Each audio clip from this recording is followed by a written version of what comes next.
Welcome to Yoga Friends. I'm here with my lovely friend, Michele, from the same yoga studio that I teach at Empower Yoga. I teach hot vinyasa there, just that one class. Michele teaches pretty much all of them. So Michele, welcome. Thanks so much. This is my first formal interview. You. And I picked you on purpose because I know that you're a really great communicator, but I know that you also will talk about some not only the fun things in life, but the challenges too. And I think it's important to hear that side of it. But I first want to ask you, what got you into yoga? So I've always had an interest in yoga. And I can think as far back as to when I was maybe in like third or fourth grade. We had a little rummage sale at school. And I purchased a book about yoga. And I think I paid 10 cents for it. It was this little paperback book. And it was just interesting to me. And so I've always had a little bit of a curiosity about yoga. But, you know, when I was young, right, like in the 70s, even in the 80s, yoga was not like it is now, right, kind of popular. It's a form of exercise. And, you know, people didn't really understand what it was all about. So I didn't have much opportunity to practice it. But I was always somebody that was fitness-minded and never was shy to try something new, take a different class. I liked to swim. I was an ice skater. I took Taekwondo. Jazzercise was a big form of, fitness for me that I enjoyed. But yoga always kind of sort of was in the background. So I first started taking classes at Schoolcraft. I took it with a friend of mine, and it was very informal. It was not a flowing type class like we do now. It was, this is the pose, and she'd teach you. Can I ask you really quick, if you weren't flowing, you were just doing static poses, like what we might call like fire logs at a Correct. studio? Okay. Yeah. But sort of teaching you what that pose looked like. So it was instructional. And, and that's how I learned, really. I kind of learned the basics there. But now Schoolcraft has a really cool fitness room and, big area. When I did it over there, it was in the gym with the Nautilus equipment. It was kind of like just here's some yoga, Yeah. And that was that would have been in the early 90s.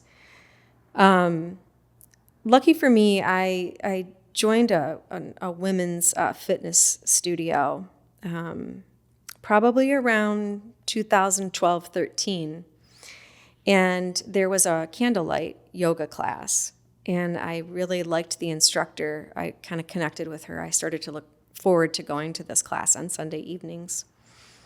And she sort of introduced me more to this style that we are doing now. Oh, she was doing flows. Flowing kind of style. Do you know, like, how old were you when you were in your 20s? When I started this flowing style? Oh, no. I was probably late 30s, early 40s. Okay. Do you know what did they call it? Hatha yoga or? They called this class candlelight yoga. Okay. And while I think of candlelight being more like a yin, it wasn't like that at all. It was a flowy kind of class with music. But it was very yoga type music, like Krishna Das, that kind of stuff. Now, this is going to sound like a silly question, but was it just by candlelight? But yes, it was. It was by candlelight. Because your classes, you like to turn the lights down really low and have that. And maybe that's why. Yeah, because that's sort of how I started. Well, it's a lovely mood, Yeah, it is. It's cozy. Absolutely. I do really like it, and I kind of like when in the winter when we close blinds, right? We have this beautiful scene that we can look out into this courtyard, and there's wildlife and lovely plants and trees and things like that, and it's great. But I love the cozy feel in the winter when we keep the blinds closed. Yeah. And the candles, and plus it makes it a little edgier, right? It's harder to balance, in the dark, and I like to amp it up a little bit in my slow burn. So so I do tend to put the lights down a little lower. Yeah. But yes, that class was taught by candlelight. Yeah, and that's what she called it. Yeah. And then, so that was your first experience with like flowing. And then And then what did you do after that? Well, so as a result of that class and me kind of, enjoying that instructor so much, she actually was the one that told me about this new studio that was opening. And it was Empower. And it hadn't opened just yet. She mentioned it to me, said, I think that there's like a new student special. And I was like, oh, I'd like to try that. Yeah. And so she and I did go together for that first class. And it was the very first class at Empower, June 14th, 2014. And I never left, and I took that first class. It was what we called it slow flow back then, which is really slow burn now. Same type of class, but I hadn't really taken a class sort of that caliber before. And we did that flow on your own for a little bit. And I thought, oh, this is terrible. I do not like this at all. I was very intimidated. Yeah. But I was a brand new student, and there were several different class styles on the schedule. And I thought, well, let me just try them all. It was $30 for 30 days. And my goal was to take a class a day for 30 days and take yoga for $1 and a day. You took 30 classes your first 30 days? Yeah. Did you take all of them? Yes. Yeah. Yeah. Some I enjoyed more than others, I had never done Ashtanga before. That was a new class style for me. And I really, really liked it. Mm-hmm. I guess I like routine. It's the same always. And you can kind of then start to feel your body sort of starting to change. And, I think some instructors struggle with things, getting old. God, are things getting old in my class? But I remember one of our students, Melissa, was telling me one day, I asked her about, she was talking about Bikram, and I said, what do you think of that? That's the same thing all the time. She's like, I liked it because I could tell my progress and stuff. And it made me feel good because I'm like, okay, because I feel like some of my stuff might be getting kind of stale. But then again, some people like, the routine of it over time. So there are things like if I feel like something works, I just continually do it. Right. I agree. I kind of stick with what I know, right? Certainly some students come because the class time works for them in the day, right? Yeah. Fits into their schedule. But I think other people come because they like a particular teacher's style, Yeah. And so I try to just kind of do my thing and continue to improve myself, of course, but I like to kind of, so they know what to expect, right? Yeah. They know what to expect when they come into my class. Yeah. And yoga is, the people in yoga are lovely. If you've never done yoga before and you're thinking about it, you might meet a friend or two. Have you met any friends over the years? So many friends. Yeah. Friends that have now become family. Yeah. Almost countless. Like the longer you're in it, you just make all these loving relationships. I remember my dad, he was an alcoholic, and I remember he told me one day, he's like, you think that the people at the bar are all, your friends, and then you get sick like this and no one's, calling you or whatever. Yoga friends are genuine friends. They're like wonderful, lovely people. And, the thing about a lot of people in yoga that is different from some of the other places I've been is people in yoga will put in the work, and it is hard work. It's not just the work; it's showing up. Right. Like some of the times that we teach, like I teach Sunday morning, you teach Friday evening. Like these are not the easiest times for people to show up. No. When we were kids, we always got donuts on Sunday morning and watched, Abbott and Costello. I know some people were like, who are they? But we totally chilled out, and people are coming to my class and sweating their ass off. 8 a.m. Yeah. Yeah. That's dedication. Yeah, huge dedication. So these are people who are very interested in becoming a better version of themselves. Right. And because you never know what's going to come up in life, and you've had your share of challenges, and I have. So you I know that it's okay to ask you this question. You were at the doctor's today. You have, okay, so is it is it proper to say you had breast cancer or it's an ongoing thing? I think it's an ongoing thing. Which started? 2000, well, I was diagnosed in 2018 at the end of that year. I didn't start treatment until 2019 in February. And I was in treatment the entire year of 2019. I had my last surgery, I think it was December 22nd of that year. So from February to December was a year of intense treatment and surgeries. And yeah, it beat me down. So at first when I was diagnosed, well, one of the things that that happened is that Empower, we had these T-shirts made. I don't know if you remember, but they were pink. And there were some, different styles and whatever, and it said Warrior across the front. And in the A was that breast cancer ribbon. And they were sold in the studio. And the proceeds from the sale of the T-shirts and the tanks went to the cancer center where I got treatment. And so that was an amazing and wonderful thing. Yeah. And the T-shirts went on sale prior to me starting my treatment. So as soon as I was diagnosed, pretty much. And to see people buy them to support this cause that was so meaningful to me, and to feel the support and the love of people walking around wearing these T-shirts that I understand, were made because they wanted to support me. Yeah. Right? Which in turn, obviously the money went to a great cause, but still the thought behind that was, we're supporting you. Yeah. And that was before I even started my treatment. Now, in the beginning, everyone meaning the doctors and the medical team, thought that my cancer was very sort of insignificant, if you will, like a stage 0, very small, treatable, probably with only one surgery. I went in to have that surgery, and when the pathology report came back 2-3 days later, we found that it was not insignificant. It was very invasive, stage 3, needed chemo, needed radiation, needed 2 more surgeries. And then again, medication for at least 10 years post, which I'm still taking, right? It's been 7 years, and I'm still going to the doctor, and I'm still suffering from side effects from medications and different things that are going on as a result of trying to stay alive.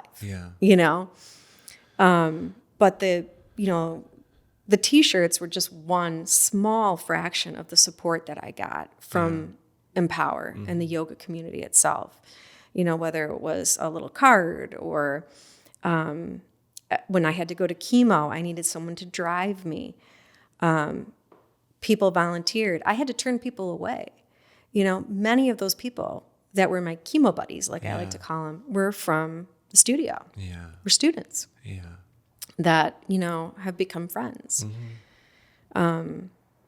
Without, having that support, I just don't know how I would have went through that time of my life. It was incredible. And I don't know if most people at the studio still know that you're still going through it. Probably not, because there's no outward symptoms anymore. Not at all. Like I lost my hair and I still continue to teach and things like that. People could see, obviously, that something was going on if you were new to the studio or whatever, and that's pretty obvious, right? But now, yes, there's infusions that I have to take. I went to the doctor today and she's like, okay, they'll be calling you. I have 2 more infusions that I need to take, these bone strengtheners, because I have osteoporosis now as a result of chemo and oral medication that I've been taking that I need to take for another at least 4 more years to equal a 10 total. And I don't know, maybe in 4 years they'll say take it another 5 years. I just don't know. And of course, I'm going to do all the things, right? I want to stay alive. And things change. Research is, improved, right? There's new medications, there's new drugs, there's all these things. And you have to stay vigilant and stay on top of it. So. And I'm sure yoga helps a great deal with your perspective on life. It does. And mentally, it's it's very helpful, right? I think a lot of people think of yoga as a physical practice, which it is, obviously, strength and balance. But I think the mental benefits are kind of overlooked unless you really know, right? Unless you've been through something. Yeah. It can really change your perspective on life, Yeah. And for me, even before I got sick, I was a very kind of intense person, very competitive within myself and sort of high strung. And yoga really helped me kind of, I don't know, kind of go with the flow a little bit better. I just read or listened to an autobiography on Andre Agassi, and I also would just listen to a short biography on Roger Federer, and they both had issues with perfectionism. And I don't know if you've ever heard of Brene Brown. Oh, I love her. Yeah. But she talks about there's perfectionism and then there's healthy striving. And perfectionism it's what do people think of me? It's like an armor that we put on to keep us from blame or whatever. Just keep us from other people's criticism or whatever. And then healthy striving is we want it for ourselves. But perfectionism can really kind of tear a person apart. It can. And I know people who are perfectionists. And I always thought, hey, good for you. You're a perfectionist. You try to do everything perfectly. And it's not really about that. I mean, sometimes perfectionists are kept from doing a lot of things because they might not go into it because they know that they'll never be able to they have unrealistic goals that they'll never be able to reach, will never be perfect. Right. I like to tell my students that we're all perfectly imperfect. Yeah. That's definitely a great way of putting it. Yeah. But I kind of feel like yoga might have brought you from more to the healthy striving part. 100%. Yeah, 100%. Anybody I think that was around me, a lot, like my kids, for example, would tell you that I am totally different as a result of yoga. I'm just a much nicer person, I think, to be around. Well, it's interesting that you say that because I would assume that you're always the way that you are because your kids are wonderful. And everyone who knows you and knows your kids at all, even if someone met your kids for 5 minutes, they would be like, man, these kids are really impressive. And I know that everyone thinks that about you. Your daughter, Abby, worked at the studio and I got to know her and absolutely lovely. And I've met your boys. And so I would assume that you've always been kind of exactly how you are now because it's like, well, how else would you raise kids like that? Right, yeah. I mean, I'm different, but still a loving person, right? Always was. But I guess my sort of, I tell the beginner students, I used to teach the beginners all the time. And, we talk about these kind of things. And I always try to inform people that there's more than just physical benefits to yoga, which is how we got started on this conversation. And the mental benefit is so great. And I always told the students it took me from an A++ to this intense person that I was to an A-. That's not going to go away, right? I still feel, I want to do the right thing. I want to do things perfectly, but I don't get upset when I make a mistake. That's the difference. Yeah, exactly. And now I know that I can learn from that, and I can be a little bit uncomfortable with something and be okay. Yeah. Whereas before it caused me stress. Yeah. And that's something that I still am working on. Yeah.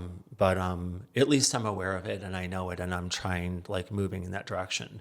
But yeah, I get upset with myself and sometimes I'm like, why? Yeah. I know it and I don't like it, but it just happens. I have an impatience that's in me that is so hard to come to grips with. But I do know that, like you said, perfectly imperfect. And so when it does happen, I don't carry according to Brene Brown, shame. This thing that is just this deep seated thing that's always that I feel terrible about. It's it happens and I'm like, well, shit, it happened again. But whatever. What am I gonna do? And that's the way I am too. Yeah. Right. Yeah. And even before, it wasn't like I was continually beating myself up. Right. But I do notice a difference. And I think I've learned that through yoga. And, when we teach class, right, we teach to the strongest student, right? So you're kind of pushing them to this edgy space. Yeah. And the reason for that is so that you can fall Yeah. and come back, Yeah. right? So fall out of the space, push yourself to that limit, take a breath, and come back. That's where you learn in that safe, secure environment so that you can take what you've learned there outside, because stress, anxiety, things are going to happen to you outside of the yoga mat. And you need to learn how to deal with that. Yeah, that was the thing with Federer, and both Federer and Agassi is that they had mental coaches, and they basically got them out of their perfectionist mindset into saying, you're going to fail a lot, so you get used to it. When it happens, don't take it too hard. They said Federer, I think he won 80% of his matches, but as far as point scoring, he had like 54% compared to like 46 from the other side. He just he just found ways to like win. But I think a lot of that was like not taking every single, serve that you lose as like, oh my gosh, what am I going to do now? Yeah. It's just relaxing into it. So I think we'll end it at that. Thanks so much. Do you have anything else you want to add before we wrap this up? I'm happy that you asked me to do this. I think it's great. And, anywhere we can get that yoga word out is great, so this is an awesome thing that you're doing. Thank you very much. Well, I'm thrilled that you joined me, Michelle. Yeah. Thanks. You're welcome.